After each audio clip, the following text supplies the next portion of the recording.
और हमारे साथ हमारे तमाम जो रिपोर्टर्स हैं वो भी हमारे साथ जुड़ चुके हैं चप्पे चप्पे पर। न्यूज़ वन इंडिया की पैनी नजर भी है।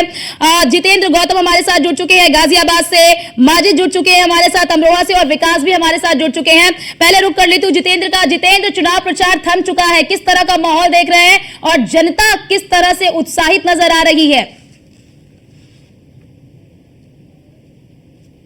चुनाव प्रचार अब रुक चुका है। ऐसे में गाजियाबाद के देहात इलाकों की अगर बात करें तो काफी समय से वो चुनाव का इंतजार कर रहे थे, क्योंकि गाजियाबाद के देहात इलाकों में वोटिंग परसेंटेज जो होता है शहर के मुकाबले ज्यादा होता है। और अब जिस तरह से परसों को चुनाव मतदान जो होना है उसके लिए लगातार जो इंतजार है वो घड़ियां धीरे धीरे खत्म होती नजर आ रही है। दूसरी ओर अगर बात करें चुनाव प्रचार की तो आज आखिरी दिन था, जिसको लेकर एक तरफ बीजेपी का रैली थी तो वहीं दूसरी ओर इंडिया गठबंधन की तरफ से डोली शर्मा की भी बहुत बड़ा रोड शो यहाँ पर किया गया था। इसके अलावा अगर गाजियाबाद लोकसभा सीट की बात करें तो ढोलाना क्षेत्र में आनंद किशोर कुंडीर ने भी बहुत बड़ा रोड शो किया और अपने आप को आज दिखाया कि वो भी गाजियाबाद में मौजूद है। अब फिलहाल त्रिकोणीय श्रृंखला जो है ये गाजियाबाद में देखने को मिलेगी। ठीक है, विकास शर्मा भी हमारे साथ जुड़े हुए हैं। विकास, चुनाव प्रचार दूसरे चरण के लिए थम चुका है। बागपत में इस वक्त आप मौजूद है, बागपत में किस तरह का माहौल देख रहे हैं? पहले चरण के बाद किस तरह से मतदाताओं को मतदान केंद्र तक लाने के लिए प्रयास किए गए हैं? जो प्रचार है वो थम चुका है और बागपत के अंदर एनडीए के प्रत्याशी डॉक्टर राजपाल सामानी, डॉक्टर सिंह, अमरपाल शर्मा से लेकिन प्रशासन यहाँ पे पूरी तरह से तैयारी कर चुकी है। और सबसे बड़ी बात है कि जो प्रशासन है यहाँ पर जो मतदाता है उनको किस तरह से निभाने के लिए या वोट डालने के लिए जो मतदान केंद्र है उनको लाने के लिए अपने पोस्टर है जिस तरह से प्रचार किया जा रहा है। अब देखना है कि जो 26 तारीख है कि जो बागपत का वोटर है वो किस प्रत्याशी में वोट करेगा। और जो चुनाव जो प्रचार है जो दूसरे चरण का वो थम चुका है और जो प्रत्याशी है वो उनकी जो गिनती है अब आप शुरू होने का मात्र एक दिन रह गया है। उनके भी अपने जो वोटर किस तरह से उनसे मिलेंगे और 26 तारीख को मतदान करेंगे और 4 जून को उनका निकल प्रचार करेंगे। ठीक है, मोहम्मद माजिद भी हमारे साथ जुड़ चुके हैं अमरोहा से। मोहम्मद माजिद, क्योंकि चुनाव प्रचार थम चुका है, आज पूरे दिन किस तरह से तमाम राजनीतिक पार्टियों का जमावड़ा रहा अमरोहा में? जी बिल्कुल बता दूं, अमरोहा में दूसरे चरण के लिए 26 अप्रैल को मतदान होना है। इसको लेकर पुलिस और प्रशासन ने पूरी तरह से तैयारी कर ली है। अगर बात राजनीतिक लोगों की जाए तो अमरोहा जनपद में लगातार जो एनडीए के प्रत्याशी चौधरी कंवर सिंह तंवर, उनके पक्ष में आज आरएलडी के राष्ट्रीय अध्यक्ष जयंत चौधरी पहुंचे, जहां उन्होंने एक विशाल जनसभा को संबोधित किया। लगातार एनडीए के प्रत्याशी के पक्ष में लगातार कई बड़े नेताओं ने लगातार जनसभाएं की और कल मुख्यमंत्री योगी आदित्यनाथ रहे, उससे पहले प्रधानमंत्री नरेंद्र मोदी रहे। लगातार यहाँ पर जो है अमरोहा हॉट सीट बनी हुई है और लगातार इस सीट पर तमाम बड़े बड़े नेताओं ने यहाँ पर जनसभाएं की है। अगर बात एनडीए गठबंधन की जाए तो एनडीए गठबंधन के प्रत्याशी चौधरी कंवर सिंह तंवर के पक्ष में अभी कुछ देर पहले ही आरएलडी के राष्ट्रीय अध्यक्ष जयंत चौधरी ने विशाल जनसभा को संबोधित किया और उसको खत्म हो गया है। कहीं ना कहीं अब देखा जा रहा है आज शाम 6 बजे चुनाव प्रचार पूरी तरह से खत्म हो जाएगा और पुलिस प्रशासन ने साफ तौर से कहा है कि अमरोहा डीएम की बात की जाए तो उन्होंने साफ तौर से दिशा निर्देश दिए हैं कि जो है सोशल मीडिया पर पैनी नजर रखी जाएगी। इसके अलावा तमाम गतिविधियों पर प्रत्याशी की नजर रखी जाएगी। शराब की दुकानें पूरी तरह से बंद करा दी जाएंगी। लगातार जो है पुलिस प्रशासन रोड पर रहेगा और किसी को भी प्रचार प्रसार की इजाजत नहीं दी जाएगी।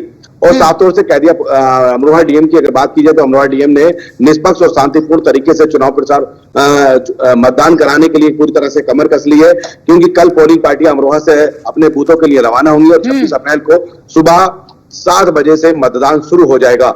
जी बिल्कुल बिल्कुल। मथुरा से हमारे साथ महेश शर्मा भी जुड़ चुके हैं। महेश, आज हमने देखा कि किस तरह से हेमा मालिनी की ओर से रोड शो भी किया गया, चुनाव प्रचार थम चुका है, लेकिन वहां पर माहौल किस तरह का आप देख रहे हैं? किस तरह से जनता अपने मुद्दों को उठाती हुई नजर आ रही है? दूसरे चरण का चुनाव है जो कि 26 अप्रैल को होना है, लेकिन आज प्रचार का अंतिम दिन था, इसलिए आज कांग्रेस प्रत्याशी मुकेश अंदर और भाजपा प्रत्याशी सांसद हेमा मालिनी ने अपना रोड शो किया। अगर बात की जाए रोड शो की तो सांसद हेमा मालिनी के रोड शो का जो उत्साह देखा गया वो कांग्रेस प्रत्याशी से कहीं ज्यादा दिखाई पड़ा। कांग्रेस प्रत्याशी का भी रोड शो दिखाई पड़ा, लेकिन उससे जो जनसंख्या थी वो थोड़ी कम नजर आई। अगर बात की जाए मथुरा के मतदाताओं की तो उनके बीच में जब जाते हैं तो वो हेमा मालिनी का विरोध करते तो नजर आ रहे हैं। उनका कहना है कि हेमा मालिनी इतने समय तक दिखाई नहीं पड़े, लेकिन साथ साथ मथुरा की जनता ये भी कहती है कि हेमा के अलावा इस समय कोई और प्रत्याशी है ही नहीं जिसको हम वोट करें, क्योंकि हम वोट मोदी और योगी के चेहरे पर कर रहे हैं। जबकि कांग्रेस प्रत्याशी की बात की जाए तो सिर्फ और वो एक मुद्दा उठा रहे हैं, प्रवासी बनाम ब्रजवासी। उनका कहना है कि इस बार प्रवासी बनाम ब्रजवासी का मुद्दा होगा और मुझे विश्वास है कि मथुरा के जो ब्रजवासी हैं वो इस बार प्रवासी को हराएंगे और ब्रजवासी को जिताएंगे। लेकिन हेमा मालिनी भी बड़ी उत्साहित दिखाई पड़ रही है और जो मतदान की प्रक्रिया है उसको भी प्रशासन ने शुरू कर दिया है। आज पुलिस रवाना हो चुका है। कल सुबह जो मतदान केंद्रों के लिए यहाँ की पोलिंग जो जाएंगे वो सभी लोग कल सुबह रवाना होंगे। जी बिल्कुल महेश, क्योंकि देखिए अब हेमा मालिनी की साख भी दांव पर लगी है और इस साख को बचाने का पूरा दारोमदार जो है वो हेमा मालिनी पर ही है। देखिए, हम आपको पहले बता दें कि हेमा मालिनी लगातार जो इनका 10 वर्षों का कार्यकाल रहा, हेमा यहाँ पर बहुत कम आई। सबसे बड़ी सवाल इसी बात का है, मथुरा की जनता ने उनको 2014 में बहुत प्रेम अवसर दिया था, बहुत ही वोटों से जिताया था, लेकिन उसके बाद 19 के चुनाव में और अधिक ज्यादा वोटों से जिता है। लेकिन मथुरा की जनता को सबसे बड़ा है कि दिखाई पड़ता है कि हेमा मालिनी यहाँ पर दिखाई नहीं पड़ती। मथुरा की जनता ये भी चाहती थी कि भाजपा इतना कोई नए कैंडिडेट को दे, लेकिन भाजपा ने फिर भी सांसद हेमा मालिनी पर तीसरी बार भरोसा जताया है, जो कि कहीं ना कहीं भारतीय जनता पार्टी के संगठन और मथुरा की जनता में इसका कहीं ना कहीं नाराजगी दिखाई पड़ती है। लेकिन मथुरा की जनता के सामने जो मथुरा की जनता है वो योगी और मोदी के चेहरे पर वोट कर रही है। देखने वाली बात होगी कांग्रेस प्रत्याशी या बसपा प्रत्याशी कितना जनता के बीच में जाकर के अपनी जगह बना पाते हैं और कितने वोट बिल्कुल बिल्कुल अब देखना यही होगा महेश की कितनी कड़ी टक्कर हेमा मालिनी को अन्य प्रत्याशियों की ओर से मिलती है। बागपत से हमारे साथ हमारे संवाददाता विकास भी लगातार जुड़े हुए हैं। विकास, एक बड़ा चैलेंज, एक बड़ी चुनौती यह है कि वोटिंग परसेंटेज को बढ़ाना, मतदाताओं को जागरूक करना, क्योंकि पहले चरण के मतदान में हमने मतदाताओं में वो उदासीनता देखी है। उस उदासीनता को दूर करने के लिए क्या कुछ अलग किया गया है? है लगातार स्विंग बूथ भी यहाँ पर बनाए गए हैं और सबसे बड़ी बात है सुरक्षा की।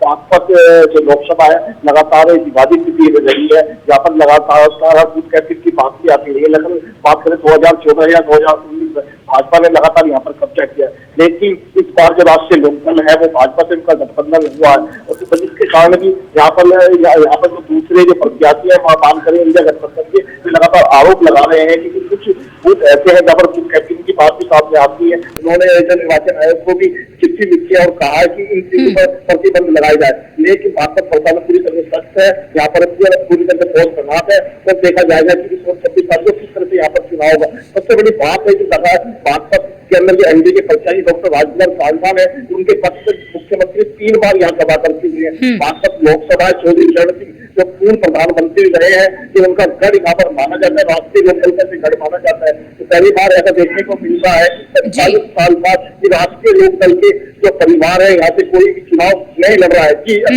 बिल्कुल बिल्कुल, क्योंकि 2019 में हमने देखा था कि आरएलडी को जो है कि मात मिली थी बीजेपी की ओर से, लेकिन इस बार तो अब आरएलडी वहां से है। फिलहाल हमारे साथ हमारे संवाददाता योगेंद्र भी अलीगढ़ से जुड़ चुके हैं। और योगेंद्र, जरा ये बताइए कि अलीगढ़ में किस तरह का माहौल देख रहे हैं, क्योंकि चुनावी प्रचार थम चुका है, किस तरह की व्यवस्थाएं की गई हैं, क्योंकि परसों मतदान है 26 को। प्रशासन ने यहाँ पर हर तरह से सुरक्षा के इंतजाम किए हैं। आज यहाँ पर 5 बजे से जो चुनाव प्रचार था वो यहाँ से थम गया है।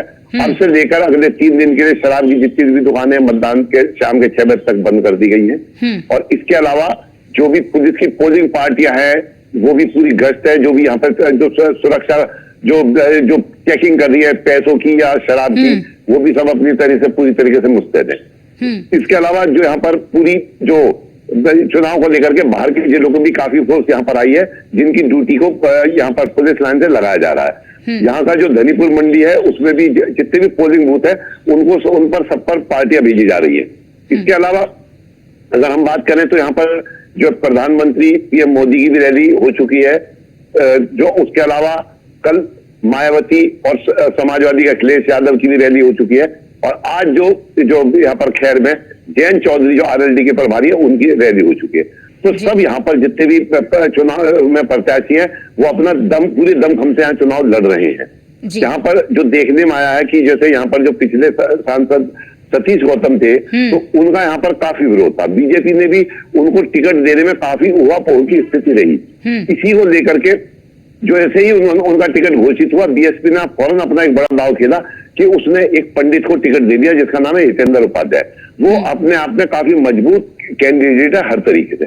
उसके बाद से क्या हुआ कि जितने भी जो वोट बीजेपी को मिलते पंडितों के, वो सब आधे आधे बट गए। और उसके अलावा जो एससी के वोट जो मायावती की तरफ ना जाकर के पहले मोहम्मद नूर कैंडिडेट था उसकी तरफ जा रहे थे, तो वो सारे वोट भी जो हितेंद्र उपाध्याय की तरफ आ गए। तो इन दोनों का फायदा सबसे ज्यादा सपा का और जो कांग्रेस का गठबंधन है, जो विजेंद्र सिंह है, वो उठाएंगे। लगभग ये कहा जा रहा है कि तो विजेंद्र सिंह की स्थिति काफी अच्छी है।